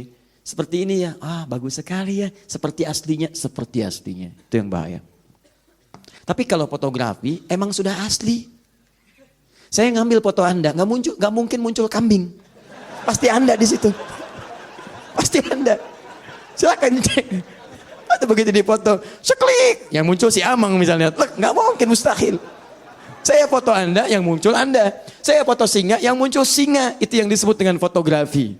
Paham ya? Optiknya jalan di situ. Blok, seketika muncul. Seperti Anda melihat cermin seperti ini, gambarannya ada. Cuman bedanya fotografi tidak bergerak-gerak, Anda di cermin bergerak-gerak. Maka dari sini ulama mutakhir dan kontemporer mengatakan beda cara, beda hukum, beda proses, lain hukum. Karena itu dari segi prosesnya kata ulama mutakhirin laisa min dairatit tahrim. Foto-foto kontemporer dari fotografi yang jadi sesuai aslinya, mirip seketika, tidak ada proses yang sama seperti sebelumnya, itu tidak masuk dalam lingkaran yang haram. Artinya boleh. Satu ya. Pendapat yang di sini umumnya para ulama berpendapat demikian. Jadi jenis pertama, ini saya belum mulai turunan nih, saya baru mulai hukum asal, belum ada hukum turunan. Ingat, setiap yang halal itu bisa jadi haram dalam kondisi tertentu. Seperti yang haram bisa jadi halal dalam kondisi tertentu. Misal, uang itu halal sifatnya kita gunakan. Jangan jauh-jauh, ini air halal sifatnya. Saya beri uang halal, punya uang halal, beli air sifatnya halal, saya simpan di sini, ini halal. Tapi halalnya kan punya saya, yang halal punya saya, yang minum Anda tanpa izin. Maka ini jadi haram bagi Anda. Halal bisa berubah jadi haram dengan kondisi tertentu. Haram bisa berubah jadi halal. Babi hukumnya haram. Sepakat ulama. Dan gak ada celah di situ untuk kehalalannya. Haram semua dengan segala turunannya. Tapi kondisi menjadikan Anda datang ke satu tempat, datang ke Cina, kebagiannya, Xinjiang, datang ke jauh sampai ke daerah-daerah hutan. Gak ada makanan, gak ada macam-macam yang ditemukan. Anda perlu bertahan untuk hidup. Yang ada cuman babi, akok sekitaran Anda misalnya. Masya Allah. Awas jangan diutak-atik kata-kata saya, jangan diutak-atik, awas. Awas. Jangan diutak-atik kata-kata saya. Begitu muncul yang ada cuman babi. Kalau Anda nggak makan, Anda meninggal. Itu poinnya, sedangkan sifatnya haram. Seketika itu jatuh hukumnya berubah jadi halal. Baik, jadi dalam kondisi demikian, Anda bolehkah makan babi? Tidak. Babi besar begitu bagaimana dimakan? Ya Anda potong dulu, setelah Anda potong masak dulu. Dan jangan dimakan keseluruhannya. Makan untuk mencukupkan, menghilangkan lapar Anda. Makan, hilang lapar. Enak juga nih. Bukan.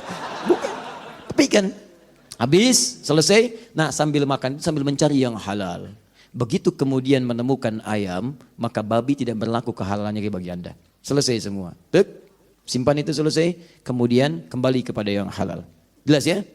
Nah, kecuali nanti nas yang lain, segala hewan yang ada di laut, ya, at-tahuru ma'uhu wal hillu maitatuhu. Kalau yang di laut itu, masya Allah, itu airnya itu sah digunakan bersuci dan halal semua bangkai yang ada di dalamnya. Maksudnya hewan-hewannya halal di situ. Ya, di kalau nyari babi, babi laut tuh kalau ada kan. Makanya babi nggak ada di laut. Oh, ceburin, bawa babi dari darat, ceburin ke laut. Halo ini. Tidak. Jangan terlalu kreatif di situ, tetap haram kalau yang seperti itu. Paham ya? Baik. Jadi semua yang ada di laut itu halal hukumnya, kecuali putri duyung. Baik. Jelas ya? Sekarang kita ambil hukum dasar dulu. Hukum dasarnya untuk foto itu boleh. Itu boleh hukumnya. Jadi silakan kalau misalnya Anda ngambil foto, misalkan dalam kajian ingin dilihat, ingin macam-macam, atau misalnya Anda ingin mengenalkan sebagai pendidikan, foto presiden misalnya kan ditempel, dipajang untuk diketahui macam-macam. Di Madinah ada foto raja-raja dipajang.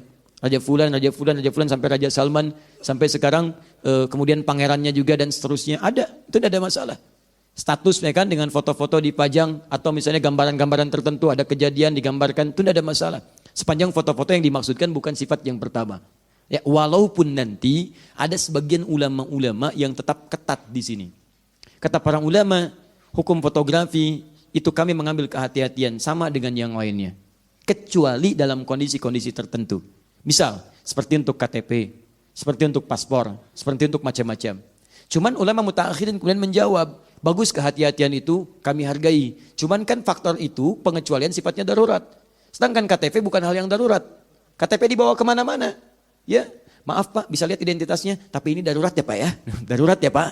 Baik, paspor kan dibawa ketika Anda keluar. Dan darurat itu sifatnya ketika tidak ada, maka hukumnya pun hilang. Sama dengan tadi, babi misalnya darurat itu, begitu menemukan ayam, itu tidak. Tapi kan itu melekat pada Anda dalam kehidupan.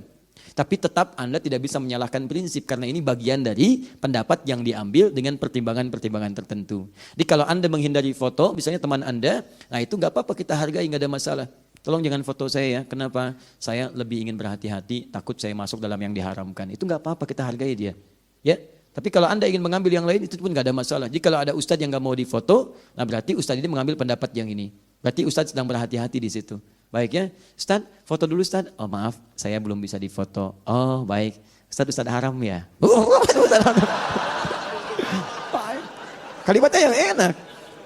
Ustadz sedang mengambil pendapat yang pertama. Baik, Ustadz maaf, boleh lihat identitasnya? Baik, tapi kan Ustadz di sini ada foto. Itu kecuali.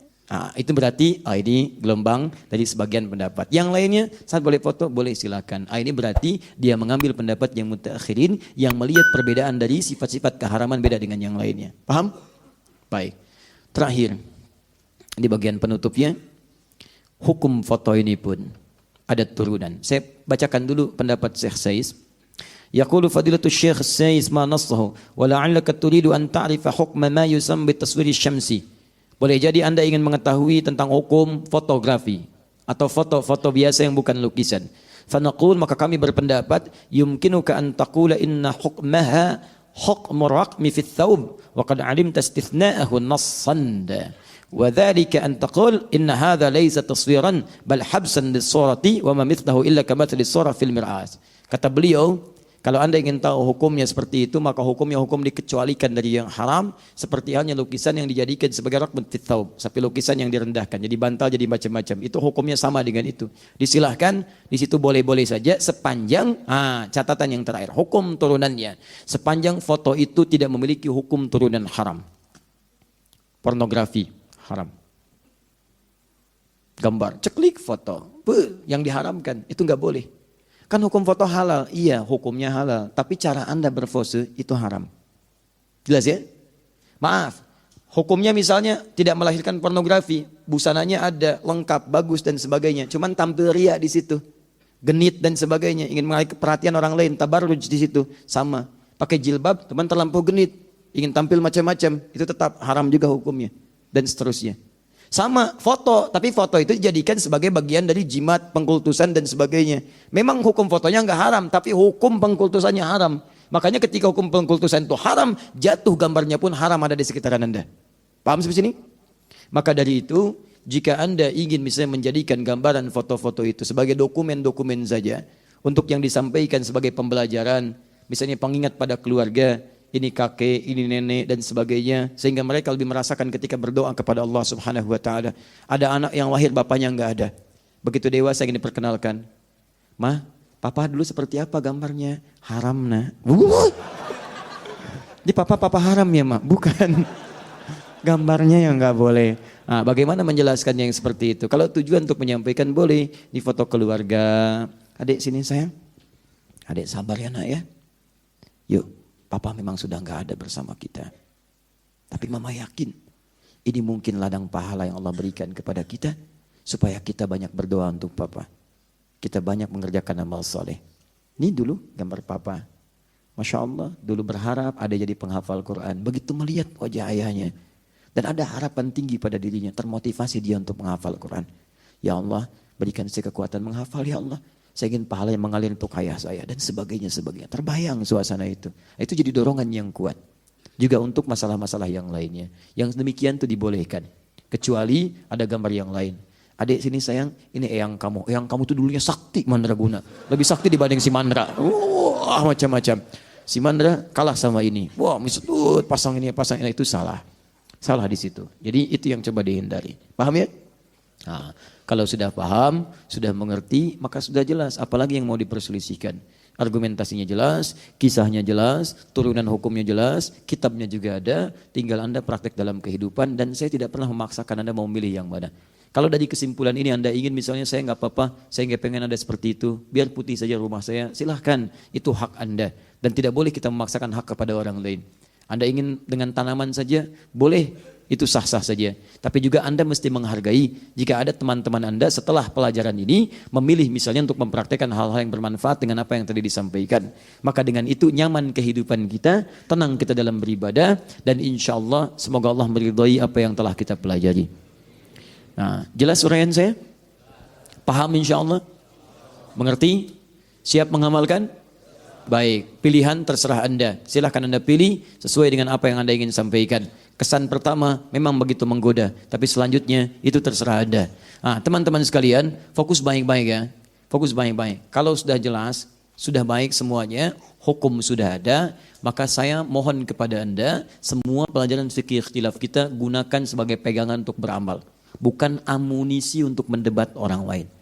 Dan kalau ada iseng-iseng yang mendebat dan sebagainya, acuhkan aja. Karena perdebatan tidak membawa maslahat. Anda meninggalkan perdebatan sekalipun Anda benar, Allah bangunkan bagi Anda istana di pinggiran surga. Kok di pinggir Ustaz? Biarin, yang penting ada daripada enggak sama sekali. Daripada enggak. Enggak apa-apa, hadir dan sebagainya. Itu nikmat dibandingkan Anda capek sibuk. Biarin orang-orang yang menyoal kadang-kadang itu barangkali kurang mendapatkan wawasan yang lebih luas atau ingin mempertahankan saja pendapat yang ingin dipegang tapi mau memaksakan pada orang lain. Jadi yang seperti itu anggap saja barangkali dia dalam proses pembelajaran dan kita doakan supaya meluas wawasannya. Jangan diacuhkan juga. Jangan diacuhkan, tapi kita dorong dengan doa dan kita ajak. Jangan, saya tidak mengajarkan Anda untuk mengacuhkan orang lain, tapi kita doakan dalam kebaikan sehingga itu menjadi nyata dalam maslahat kehidupan kita. Paham? Jelas? Siap mengamalkan? Saya cek dengan Quran surah kelima Al-Maidah ayat 100 sampai 101. Ya ayyuhalladzina amanu, hai orang-orang yang masih merasa punya iman. Ini bagi yang punya iman saja. Kalau yang tidak, barangkali tidak berlaku ayat ini. La tas'alu an asya'a in tubdalakum tasu'kum. Kalau uraian sudah jelas disampaikan dari awal sampai akhir, jangan coba-coba banyak ditanyakan lagi. Khawatir banyaknya pertanyaan itu menjadikan yang jelas semakin tidak jelas nantinya. Sudah jelas banyak ditanya, jadi tidak jelas. Beli sabun, jelas sabun, banyak ditanya. Sabun apa? Lifebuoy. Akhirnya yang tadinya mudah jadi susah. Yang dicari ada Dove, ada macam-macam, jadi ke Lifebuoy. Sudah jelas Lifebuoy, tanya lagi, belinya di mana? Alfamart. Padahal sekitarannya ada 212, ada Indomaret, ada macam-macam. Allah. Yang ada Alfamart. Kan Alfamart itu ada 3 mah. Allah. Yang mana? Yang dekat tiang listrik. Masya Allah. Tunjukkan di situ. Masya Allah. Begitu dia berangkat ke situ balik lagi. Sabun gak dibeli. Kok gak beli sabun? Tutup mah. Yang buka yang dekat pohon. Nah itu yang merepotkan Anda semua. Jadi kalau sudah jelas, jangan banyak ditanyakan sehingga membuat yang jelas semakin tidak jelas. Jelas uraian saya? Paham? Ada pertanyaan? Masya Allah, Alhamdulillah. Kurang iman. Apa ya? Mungkin yang lain. Ini sudah semua lah, sudah jelas. Satu saja saya bacakan ya, mungkin ini kekinian kasusnya, tapi sebetulnya kalau ini paham, gampang disimpulkan. Assalamualaikum Ustaz, Waalaikumsalam warahmatullahi wabarakatuh. Mohon penjelasannya, jelas tadi. Kadang-kadang, saya seorang juru foto yang fokus pada wedding fotografi, tapi sudah tidak lagi mengerjakan foto pre-wedding dan foto lamaran. Namun hingga saat ini masih ada beberapa hal yang mengganjal, yang sangat membutuhkan penjelasan mengenai hukum dari pekerjaan yang saya geluti ini. Masya Allah, orang menjalani pekerjaan, Anda gelut dengan pekerjaan. Saya kasihan pada Anda. Betul-betul saya kasihan. Sudah nggak jelas tiap hari gelut lagi. Tahu artinya gelut? Ya, berkelahi itu bahasa Jepang. Baik. Izinkan saya untuk memberikan sedikit narasi. Baik. Kerjaan saya di dalamnya menurut pemahaman saya banyak praktek yang sama sekali tidak syar'i, seperti musik, makan minum berdiri, pakaian-pakaian berlebihan, cenderung pamer, bahkan terbuka aurat, ikhtilat dan sebagainya. Baik, dan pertanyaan saya bagaimana hukum terkait pekerjaan ini kalau saya terlibat dalam acara tersebut? Anda kan bisa memilih. Anda bisa memilih.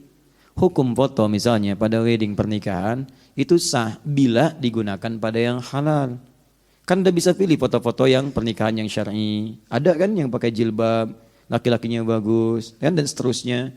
Ke dalam akad, yang akad sesuai Islam itu boleh, nggak ada masalah. Untuk mengabadikan itu semua, menyampaikan tentang pernikahan yang itu dokumentasinya bisa dibawa ke dalam nuansa rumah tangga yang bisa mengingatkan antar pasangan. Begitu ada masalah, lihat foto pernikahan. Ya Allah, saat akad saya berjanji tidak menyakiti istri saya. Saya berbuat salah telah menyakitinya. Ya itu poin pentingnya. Bukan untuk dihayalkan. Ya Allah, mudah-mudahan ada yang kedua ya Allah. Wah, bukan itu poinnya. Jelas ya? Jadi kalau yang seperti itu boleh, Anda bisa memilih. Ingat, rezeki itu sudah diatur. Sudah jelas, yang belum jelas itu surga Anda. Kalau Anda bisa memilih yang halal, kenapa pilih yang haram? Jadi kalau ada panggilan demikian, kan Anda bisa lihat, bisa petakan bagaimana suasananya. Jangan Anda boleh mempertahankan profesi Anda, tapi Anda pilih alokasikan pada yang mulia, yang dibenarkan oleh tuntunan syariat. Yang tidak baiknya Anda hindari. Paham ya? Baik. Saya kira itu dulu lah untuk saat ini. Untuk yang lainnya nanti kita bahas dalam pertemuan yang lain. Teman-teman sekalian, jika Anda menemukan yang benar dalam uraian yang saya sampaikan, itu hakikatnya petunjuk Allah. Dan isyarat dari Rasulullah untuk kita amalkan. Tapi jika Anda menemukan sesuatu yang kurang atau keliru, Anda kemudian boleh sampaikan, saya dengan berbesar hati kemudian meralatnya dan menyampaikan bahwa ini keliru, Anda yang benar. Atau juga saya tidak menghalangi Anda untuk belajar dari ustadz yang lainnya, sehingga mendapatkan wawasan lebih luas untuk perbandingan-perbandingan dalam mengambil kesimpulan hukum. Silahkan saja, saya tidak memaksa Anda harus ikut kepada saya ataupun yang lain. Anda bebas memilih dengan catatan pilihan itu didasari argumentasi yang sesuai dengan Al-Quran dan Sunnah. Baik teman-teman sekalian, saya kira itu yang saya sampaikan. Saya mohon maaf karena barangkali ini akan jadi pertemuan terakhir kita dalam pembahasan fikih ikhtilaf. Dan saya akan pergi meninggalkan Indonesia bulan depan. Karena itu ini jadi bagian terakhir pertemuan. Saya mohon maaf jika selama ini ada sesuatu yang kurang berkenan dan perilaku-perilaku yang tidak pantas dilakukan. Saya mohon maaf sekali lagi karena ini menjadi hal yang terakhir kita bertemu sebelum Ramadan, ya. Nanti setelah Ramadan kita insya Allah bertemu kembali ya dalam kajian-kajian yang lainnya. Baik, ya sebelum Ramadan ya panitia, tenang aja, nanti setelah Ramadan kita susun jadwal lagi. Kita akan tuntaskan masalah-masalah. Saya izin mengumumkan dulu 3 hal penting. Yang pertama, seperti biasa kita akan berikan kurikulum pembahasan supaya tidak melebar dalam bahasan-bahasan fikih ikhtilaf. Kalau sudah selesai fikih ikhtilaf, kita akan bahas namanya fikih aulawiyah, fikih prioritas. Karena ini sangat penting sekali, karena banyak orang yang keliru kemudian menerapkan praktek agama dalam kehidupan karena tidak tahu prioritas. Sekarang ada misalnya, saya kasih gambaran begini, ada tren hijrah. Hijrah itu seperti apa proses yang benarnya? Anda misalnya ada di bank konvensional, tiba-tiba tahu ini haram nih hukumnya. Kemudian setelah itu Anda putuskan keluar. Persoalannya ketika keluar Anda tidak menemukan alternatif yang lain. Dari ini menjadi misalnya jadi pekerjaan yang lain. Saya tidak perlu sebutkan lah supaya tidak mengecilkan pekerjaan-pekerjaan dimaksud. Kemudian persoalannya dari pekerjaan ini sudah mapan kehidupan, pindah kepada keadaan yang harus menyesuaikan dan dalam. Sedangkan mohon maaf penyesuaian dari gaya hidup itu berbeda. Kan saya sering katakan F1 sama dengan F2.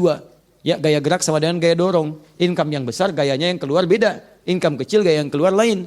Dan hukum gaya itu bersanding lurus dengan hukum tekanan Pascal. F berbanding lurus dengan P. Gaya berbanding lurus dengan tekanan. Tekanan di atas beda dengan tekanan di bawah. Karena itu semakin banyak gaya, semakin tertekan. Nah keadaan ketika mundur ke bawah, bagaimana menjadikan jembatannya? Tidak sedikit orang yang kemudian hijrah, tiba-tiba lompat dalam keadaan tertentu, kemudian dia gagal menjalani kehidupan dan menyimpulkan hijrahnya yang keliru. Sehingga kembali pada maksiat yang serupa. Dan ini sering terjadi dalam kehidupan. Karena itu mesti ada jembatan-jembatan itu nanti yang dikenal dengan fikih prioritas.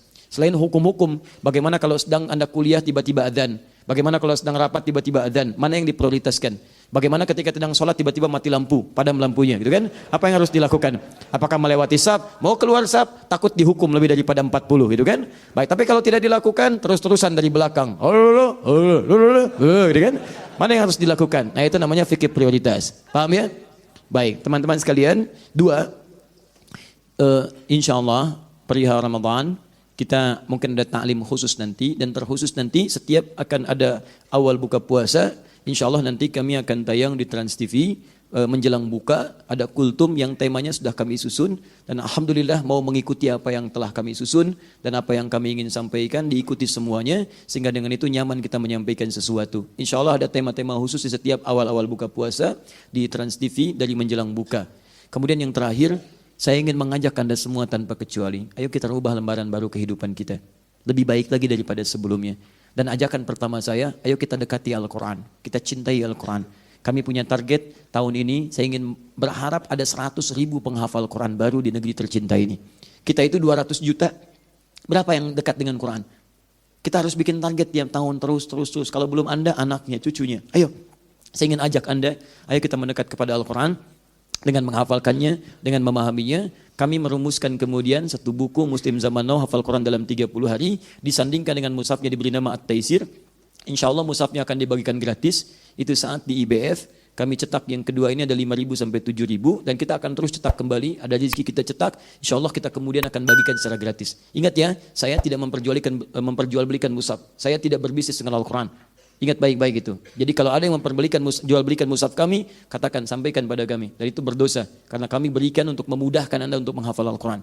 Saya ingin ajak Anda, ajak syiarnya, mungkin kalau Anda bisa ke IBF, Islamic Book Fair, di sana akan dibagikan di bulan ini, tanggal 18 sampai 22 April. Khusus hari Jumat, tanggal 20 April, itu jamnya ba'da asar, sekitar 16 sampai menjelang maghrib, saya akan ada khusus di sana untuk memberikan tips singkat untuk cara cepat menghafal Al-Quran. Ya, dan bukunya nanti yang MZN mungkin sebagian ada di sini, selebihnya nanti kita dapati di IBF. Dan di situ kita akan berikrar kembali, termasuk alumni Istiqlal, kita akan gemakkan se-JCC bagi pengunjung yang datang bahwa kita adalah ahli Quran yang akan mendekat kepada Allah Subhanahu wa taala. Dan saya tidak tahu apakah itu bagian dari sejarah Anda ada di situ, atau barangkali Anda bisa terhubung untuk menghadirkan niat menjadi bagian dari ahli Quran ketika kembali kepada Allah Subhanahu wa taala. Yang terakhir, bertakwalah kepada Allah, tingkatkan ketaatan, pulanglah ke rumah, jadilah keluarga yang bertakwa. Suami pulang ke rumah, bimbing istrinya, ibu bimbing anak-anaknya, semua kompak, harus ada perubahan mulai saat ini, sehingga menjadi keluarga yang soleh kembali pada Allah Subhanahu wa taala. Saya tidak punya permintaan, kecuali satu saja. Satu saat saya bisa pulang lebih dulu dibandingkan dengan Anda. Tapi mohon, dalam setiap sujud Anda, mohon mintalah dan doakan kepada Allah supaya Allah berkenan mengampuni dosa-dosa saya dan dosa kedua orang tua saya. Subhanakallahumma bihamdika asyhadu an la ilaha illa anta astaghfiruka wa atubu ilaik wa akhiru da'wana alhamdulillahi rabbil alamin.